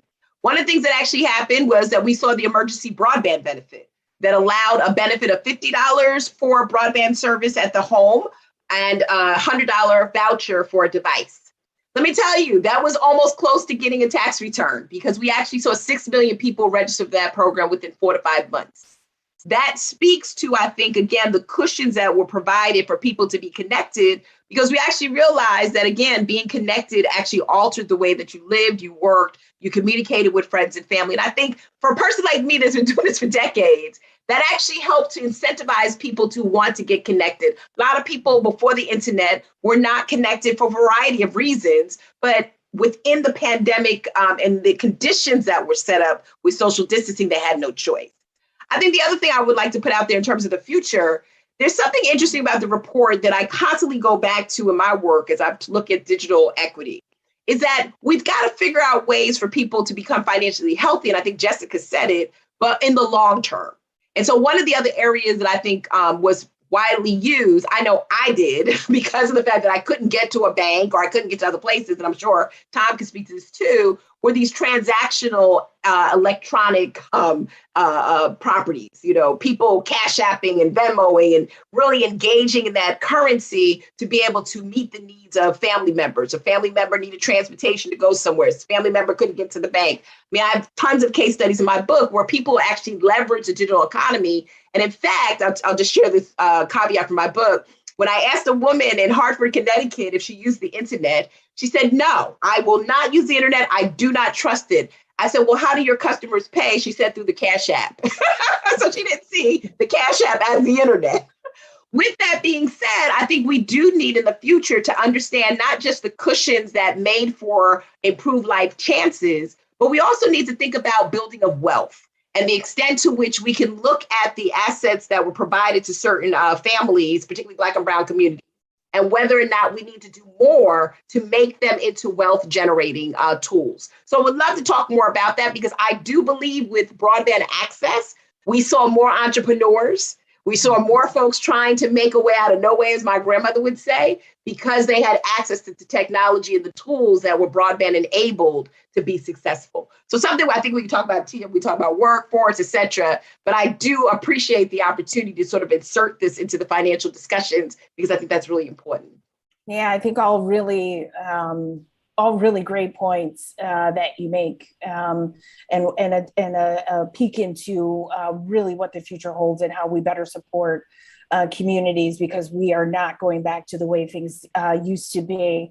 Tom, I definitely want to get you in on the conversation. I know that there were several interventions, both Nicole and Jessica alluded to them, to help keep households afloat in the last year and a half. Very necessary, really important to keep everyone continuing to survive. Out of all of the government interventions that we witnessed during the pandemic to keep households up and running, this includes stimulus, student forbearance, mortgage, eviction moratorium, unemployment insurance. The list can go deeper. Which interventions, based on your research, your insights, you think were most impactful, and give us a sense of why? Absolutely. So thank you very much. Before I get started, as everyone who has ever seen someone from the Fed present at something like this before, I do have a quick disclosure. All the views expressed here are solely my own and don't necessarily reflect those of the Federal Reserve Bank of Philadelphia or the Federal Reserve System. So I'm solely responsible for them. This has been outstanding so far, and I would love to come back to a couple of the points that both Jessica and Nicole made later on. As far as some of what we saw about the various programs that went into effect during the pandemic to try to support the population in some way, you know, in my opinion, the economic impact payments and the student loan forbearance programs were two of the most impactful, not necessarily because of the programs, but because they were designed to reach as broadly as possible and they were executed in a way that put as little burden as possible on the recipients to actually access the benefit. Even in cases like these, though, we did find that respondents to our COVID survey did express confusion on how to access the programs. They did express confusion about how to find out they were eligible, how to even learn about what the programs entailed. So the fact that those two programs were relatively automatically applied at least ensured that most of those people would still get the benefit if they were eligible. But it is clear that even though they were fairly automatic, people still had trouble understanding whether they were getting the benefit, how they were getting it, et cetera. You go to the other end of the spectrum. We did a segment in January on renters to try to find out what their experiences have been like. One of the things we asked them about was emergency rental assistance programs and whether they had applied for them, whether they had sought them out, and whether they were able to actually get assistance. And what we found was that even though there was funding for emergency rental assistance programs, and even though there were programs that were developed to try to help people who were having trouble making their rent, a large percentage of our respondents wanted assistance but couldn't figure out how to access it. Or they could figure out where to go to ask for it, but the money was already used up. Or the process to do it, as Nicole said, the way that they had to go about getting it was complicated enough that they couldn't get the help that they needed. So that tells me that particularly in a large scale crisis like this, the most effective programs are the ones that put the fewest barriers in place to actually attain them. To the degree that we can make assistance relatively automatic, will ensure that we're actually getting it to the people who are both the most likely to need it, and also, because of a variety of other things that both Jessica and Nicole have talked about, may also be the least likely to know how to get it.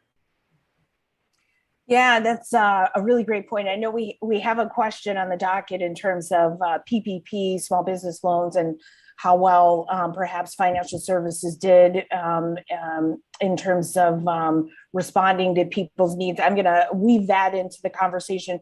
Be curious, Jessica and Nicole, from your vantage point, when you take Tom's comments and you look at PPP as well, what, in terms of small business, jobs, workforce, and broadband, what are some additional barriers that folks have faced, but also what are some of the solutions? And I think you all have alluded to it, but love for you to expound upon that if possible. Yeah, I will start. I think Tom's exactly right, and I really appreciated his comments on making it as easy as possible for folks to access the kinds of support that they need, right? So for small businesses, in particular, Black-owned businesses, we know that Black business owners didn't necessarily have the same kinds of relationships with their bankers as other business owners did. I think there was, I want to cite the right organization. So I'm not gonna put this out, but I know that what I have seen is research showing that for certain business owners, as they approach their banks for these PPP loans, they were actually steered away from them, right? And into things like second mortgages, that's not what we want to be doing when we're trying to encourage folks to take advantage of these programs that are put in place to help them directly. I think the other piece is that a lot of these systems they weren't ever really working for communities of color, right? So unemployment insurance is something that has been historically very difficult for Black and Brown folks to access. And so I think a lot of energy has been put into, even leading up to the pandemic, trying to figure out ways to fix our state unemployment insurance systems. And once the pandemic happened, it kind of showed okay, people aren't able to access this and they really need it at this time. But for the people who were able to access it, I think the pandemic showed that the government is able to make an impact on the financial health of communities if they have the will, right? So if we decide that we want to make it easier for people to make ends meet, that is something that we can do. but it doesn't translate to long-term changes in how our economy works unless we make it, right? So in the September data, we can see that the Black unemployment rate was nearly 8%. That's almost double what the white employment rate was at that time, right? And so if we're in a recovery, we have to be making really intentional investments and making sure that people are able to get back to work, that people are able to continue to make ends meet now that we're not being as intentional with kind of direct investments into households. Nicole, did you want to chime in on this question? Yeah, no, I think Jessica sort of hit it. I think what Tom is also talking about in terms of the application process was a problem. And I was sitting when I was thinking listening to Jessica, I was thinking of this article I read, Jessica, where out of 223 PPP loan applications in Detroit at one time, only 3 self-identified Black businesses actually received PPP loans. And when I think about that, as Jessica said, it's the same way I think about the digital divide. Folks, before we suffered a major pandemic, we had an epidemic of racism and inequality that actually impacted people's ability to participate in the financial marketplace. So if you add technology access to capital, the type of substantial documentation that businesses had to show that they could actually get this loan and that they were viable, the relationship with the bankers, credit worthiness, it was almost as if some of the sides of the recovery that dealt with more of the institutional matter of Black and brown communities versus the more individual matter of our communities, they suffered some of the same hiccups. And I think what is scary about it, and again, I'll insert the digital perspective, is that not only did these businesses permanently close, like 1 in 4 African-American businesses permanently closed during the pandemic, according to a study by Yelp, but they close also, we're seeing more closure, because many of these businesses are not digitized. So they cannot engage in business outside of a physical brick and mortar structure. So one of the things that I do in my research is really think about this accelerated digitization and disruption and how they're affecting local communities' ability to survive. We know from research that businesses that are locally grown hire locally grown people.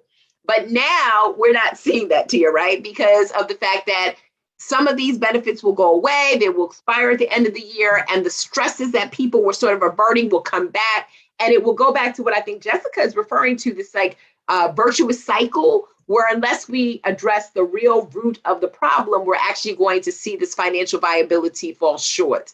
So again, I think, for me, and I've seen some great work done at the Small Business Administration under the secretary and the assistant administrator, Natalie Cofield, where they're really trying to go out into communities now and talk to people about the state of play in this new normal landscape, right? But also what we need to do to build that capacity so that these businesses have much more agility to be financially viable. And in my work, that keeps me up at night because, you add digital to all these systemic inequalities and it just becomes a no-win game for many of these businesses that were basically, are going to be permanently gone from our ecology. Yeah, thank you. I'm actually going to take a little bit of what you said in your comment, Nicole, and build off of it in this next question. And that it has to do with financial health, according to the research. What was in the research and corroborated by other sources was that the financial health for a lot of people, Black, Hispanic, or Latinx, increased this last year, even though the racial wealth and income gaps still remain vast, so unacceptable. How do we keep this? How do we keep the progress in a positive direction going for communities? And we'd love to have all of you answer that. And then there's also the intersectionality piece of it. When you look at race, gender, we also have LGBTQ and the ability community. Would love for each of you to touch on how do we keep things moving forward in a positive direction for our respective communities. And I'll throw that out popcorn style for anyone who wants to pop in or jump in and take that question. Actually, I'll start if that's all right. I think actually this goes back a little bit to one of the comments that Jessica made or alluded to it in her opening thoughts is, one of the things that has jumped out to me in a lot of the data that we've collected and we've looked at is the importance of making sure that we're looking at the impact of this stuff at the detail level. You know, and the thing that leaps to mind for me is, you know, we had a sort of overall question that we asked our respondents to the survey about whether or not they feel concern about making ends meet. And we asked that for the next 3 months, 6 months, 9 months, and 12 months. And during the height of the pandemic, you know, middle to second part of last year, most of those numbers were moving in the same direction, regardless of which segment you were looking at. You know, so everyone was getting more nervous, or everyone was getting more comfortable, to greater or lesser degree, but the focus for everyone was on the pandemic and what was happening. When we get into the beginning of 2021, we started to see a separation, and we started to see that even though overall people were saying that they were thinking more positively about their financial security over the next 3, 6, 9, 12 months, when you went into the detail, you started to see some pretty significant separation within the population. And that our overall picture said, hey, people are feeling better. But when you went into the detail, it was, okay, this population is feeling better. However, this population over here is actually feeling a lot worse.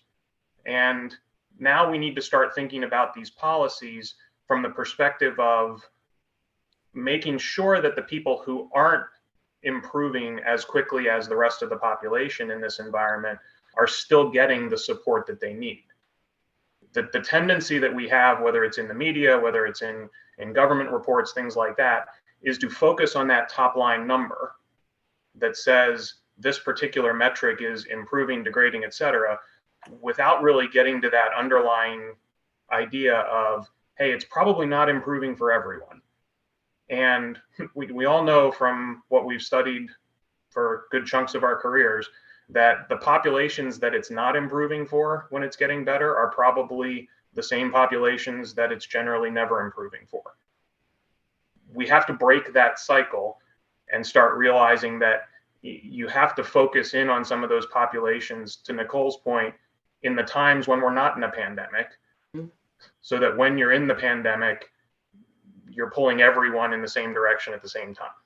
Yeah, I'm just going to interrupt very quickly because we have about 5 minutes left, for Nicole and Jessica, wondering with that question and also understanding, you know, very well what's on the table, whether it's the child tax credit, subsidies, paid family and medical leave, how, based on what,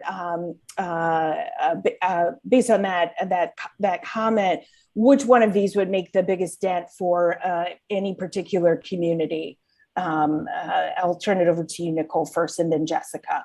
Yeah, I mean, I think all of them. I mean, obviously the child tax credit is is going to generate the greatest value when it comes to child poverty. We know that what we saw with this emergency broadband benefit and the 6 billion people that use that subsidy to get broadband access, that actually helped to sort of save people money in other areas.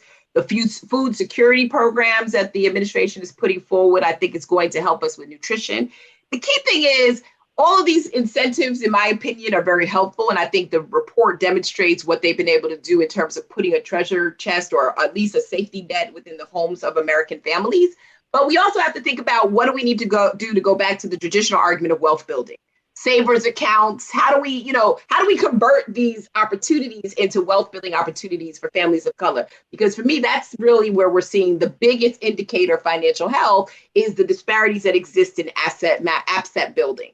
And I think one last thing I'll say, and I'll just pass over to Jessica in the shortness of time, is we also have to think about work. I mean, what is going to sustain people after this pandemic is their ability to go back to work. The unfortunate thing is that low-wage workers cannot work remotely like we're doing right now. So the question becomes the type of work that they actually have. Will we increase the minimum wage to be able to put that coffer back into the pockets of people? People want to work in this country, but they don't want to go back to the service industry jobs that they had prior to the pandemic. They want the same type of American dream as everybody else. And I think that's where the confusion comes a lot, Tia, when we talk about there's nobody working.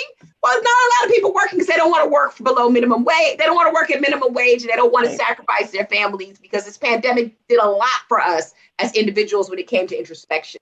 So I think trying to find a way to institutionalize these so they're not just government incentives, but they actually translate themselves into institutional vehicles for people to lay wealth, I think would be the next step of this conversation.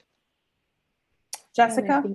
Yeah. Really quickly, I guess, just in the interest of time, I agree with everything Nicole said. We absolutely should not have to choose. These are all evidence-based policies that we know work to like make sure that our kids are okay today and in the future. We know that these are the policies that we need to make sure that we're able to take care of ourselves. Like it should be a no-brainer. The research is there.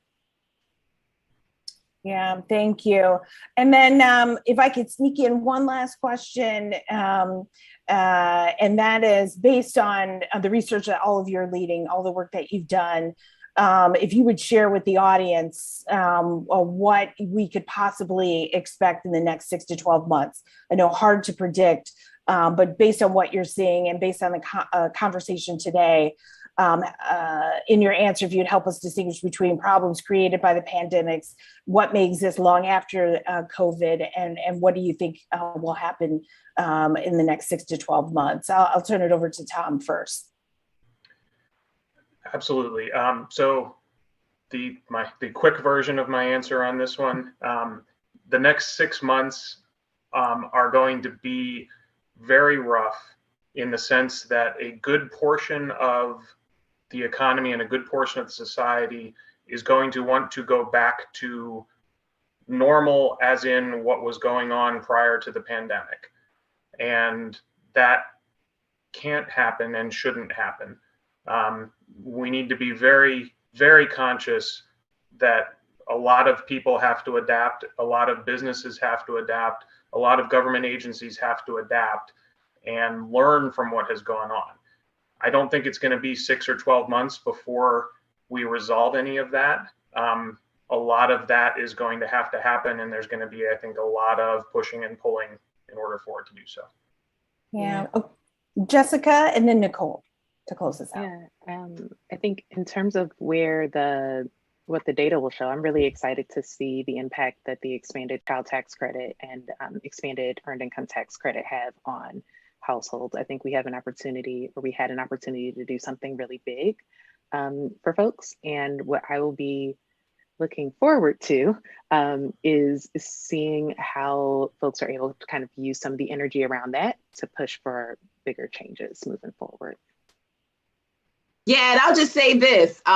Listen, 6 months is going to be rough. It's the elections and the gubernatorial races or any indication of where we're headed. I would say that we need to put on our seatbelt and sort of figure out if we're able to actually maintain some of the comforts that we've given to working families as they've navigated through this pandemic. There's a lot of promise on the COVID front in terms of vaccination, but I think it goes back to, Tia, what we talked about. We got to do some real paradigm shifts. I think what President Biden has been trying to do with the infrastructure bill is create jobs that then allow people to have less dependency on the government in terms of incentives. But we need to take some lessons from this pandemic that just because we incentivize people doesn't mean that we're trapping them into sustained poverty. That's an old 1970 myth. And I think what we realized in this pandemic, based on this report, which I'm really excited about, when people have extra money, they know what to do with it. And so let's try and figure out how to institutionalize this so we're not going down this track again, and we're not going to have partisan pushback, because ultimately we want everybody in this country to thrive.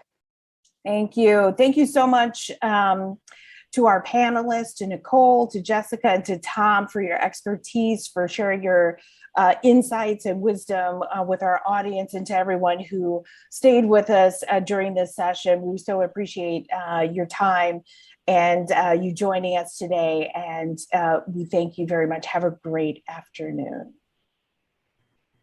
Thank you. Remember when no dream was too big, and you could fearlessly face the unknown? You still can. When you have a rock you can depend on for life, you'll be unstoppable. Like the millions of people who rely on Prudential for financial planning and investing. Who's your rock?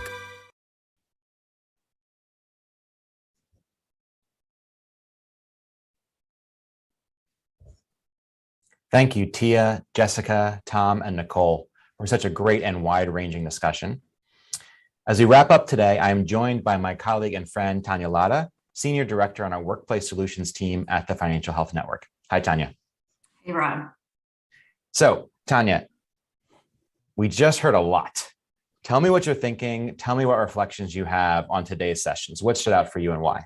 Yeah, what a great series of content. I think for me, the big takeaway, if I had to wrap it in a headline, is that in the face of all of the very hard realities that 2020 forced us to deal with head on about race, about health, about work, about our finances, that in order to solve some of these large scale issues, we really need to do so collaboratively, that there is real power in the diversity of stakeholders, that the national large data sets that Fiona spoke to really are a complement to some of that grassroots research work that Sarah and Jessica spoke to, right? That there's power in targeted federal stimulus programs, while also there's real also power in local solutions and being close to the sort of the micro. So the complexities of disaggregating on the national can be sort of like complemented by some of those stories on the ground. So just that, you know, we're greater than the sum of our parts in these issues that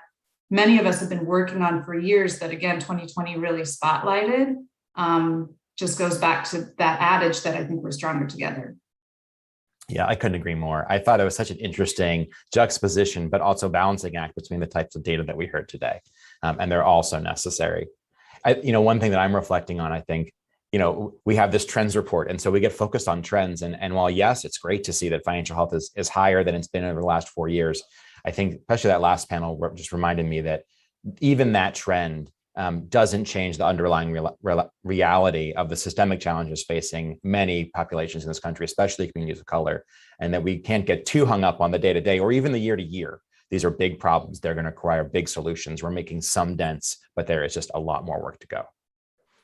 Yeah, I liked that point about even those benefits that were broadly accessible hit different communities differently. So as we think even about this idea of what is broadly accessible, digging into specific populations, specific communities to understand what that looks like for them will only increase that access and that opportunity. And I thought that was I really liked that point from the last session.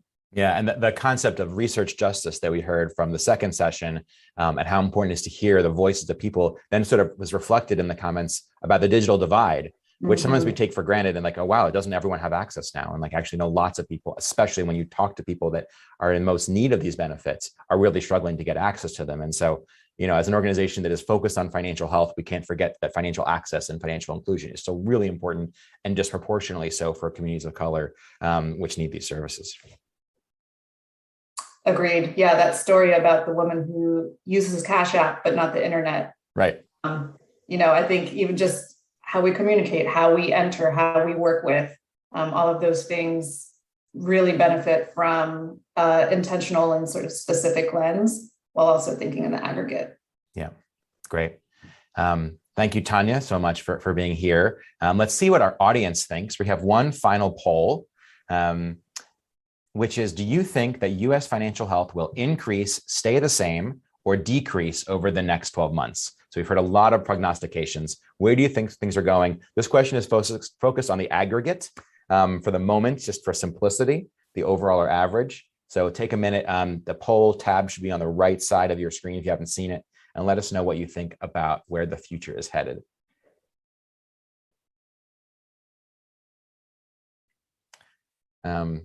Okay, well, the results here are pretty clear. About 60% of people think that financial health is going to decrease over the next year. I will say that's a little depressing, although also feels fairly honest to where we are at in the world and the likelihood of some of this legislation passing. And also, we are already seeing some trends in our transactional data, which I think Andrew referred to earlier, that this is the case just coming off of the bump from the stimulus, the last stimulus, which came in March, and knowing that the child tax credit is just not even at the equivalent size or hitting the equivalent proportion of the population. So I think that alone will have an impact. But I also think, that's why we got to check the data. Then we'll see next year, like what our report says, and if financial health did go down, and more importantly, how it impacted different populations, where those changes are, and what that means for some of these issues that we're discussing. Anything you want to say about that, Tanya? No, I was curious where that was going to go, and I think that it was reflected in what Thea and Andrew were talking about, also in terms of a lot of these government interventions ending. So just, I think, again, forcing us all to be a little bit creative about how we can continue partnership, not in the face of crisis. Yeah, agreed. Thank you, Tanya. That brings us to the conclusion of our event.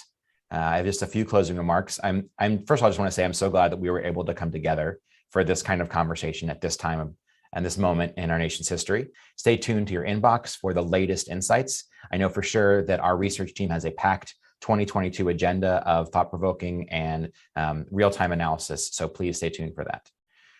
I also want to once again thank our sponsors, our foundation sponsors, JP Morgan Chase and Prudential Financial, our gold sponsors, BlackRock and PayPal, our silver sponsors, Bank of America, Fifth Third Bank, MasterCard Center for Inclusive Growth, and MetLife Foundation, and our bronze sponsors, Elevate and Target Foundation. I want to thank all of our speakers today, really incredible guidance and information that you all provided us. So thank you so much. Please check out all their organizations and all the great work that they do. And most importantly, I want to thank all of you for joining us. Apologies for some of the technical difficulties. All these recordings will be available later for you to check out and really dig into it. So thank you again. We appreciate you being part of the financial health community. Take care.